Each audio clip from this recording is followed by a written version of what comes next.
Good morning. I will call to order this regularly scheduled meeting of the Executive Committee for September 14th, 2016. I'm Mayor Betsy Hodges, Chair of the committee, joined this morning by committee members, Council Member Cam Gordon, Council Vice President Elizabeth Glidden, Council President Johnson, and Council Member Kevin Reich. We are a full complement of the committee and can conduct the city's business. We have two items on our agenda today. One of them is a discussion item regarding an appointed position in the City Coordinator's Office for Chief Resiliency Officer, and then a potential closed session for consideration of the Police Officers Federation of Minneapolis regarding those labor negotiations. So the first item up today is the appointed position regarding the Chief Resiliency Officer, and that presentation will be made by Mr. Giles. Good morning, Mr. Giles. Welcome. Good morning. Madam Mayor, members of the Executive Committee, the item before you is to create a new appointed position called a Chief Resiliency Officer. The City of Minneapolis was selected to participate in the 100 Resilient Cities program sponsored by the Rockefeller Foundation. As a part of that participation, they have agreed to support the hire of a Chief Resiliency Officer for the City of Minneapolis.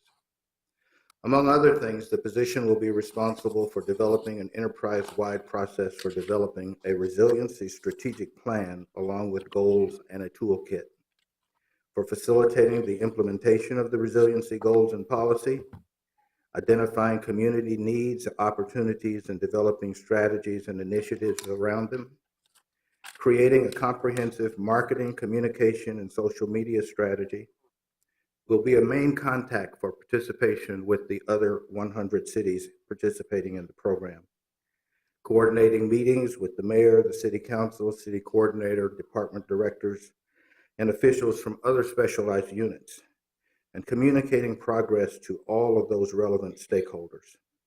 The position right now, I believe, is going to be reporting through the city coordinator's office.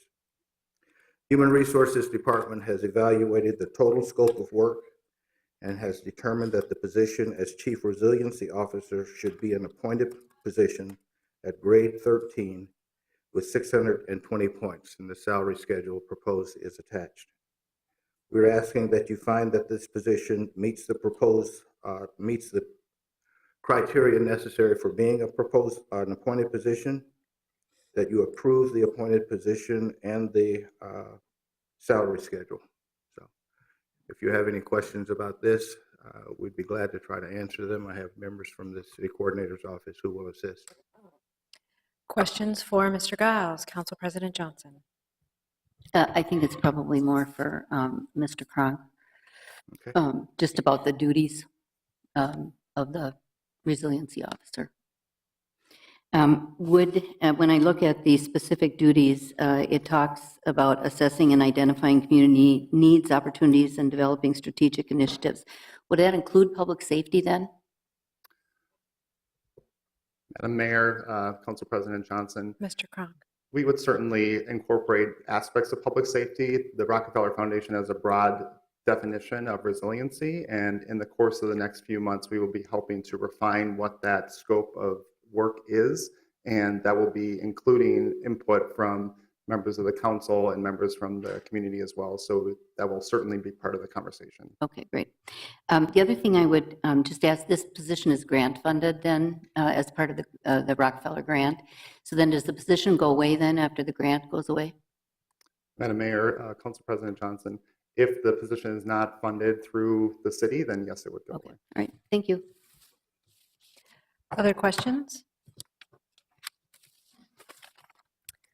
And I will move approval of this position, and just express first my appreciation again for us being recipients of this grant and this partnership with Rockefeller and being part of this global network of cities that are grappling with issues of resilience, which are a lot based on climate resilience. We know that our climate is changing. We are having more weather events internationally and nationally, and it's having an impact.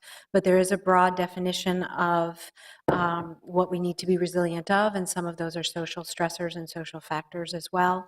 And that is the conversation that we get to have moving forward to drill down more deeply into that.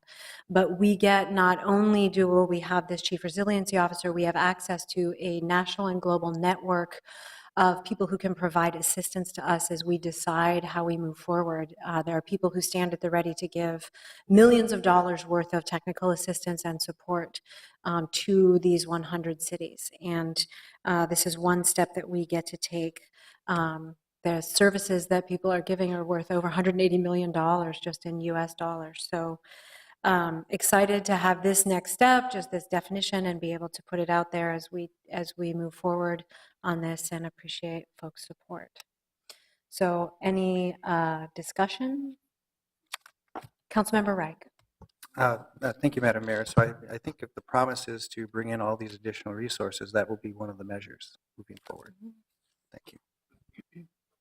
And I know that we are already experiencing some of that resource moving forward, as one of our technical support partners is helping us move forward with the conversation about what more specifically we want our resilience work to be and to look like.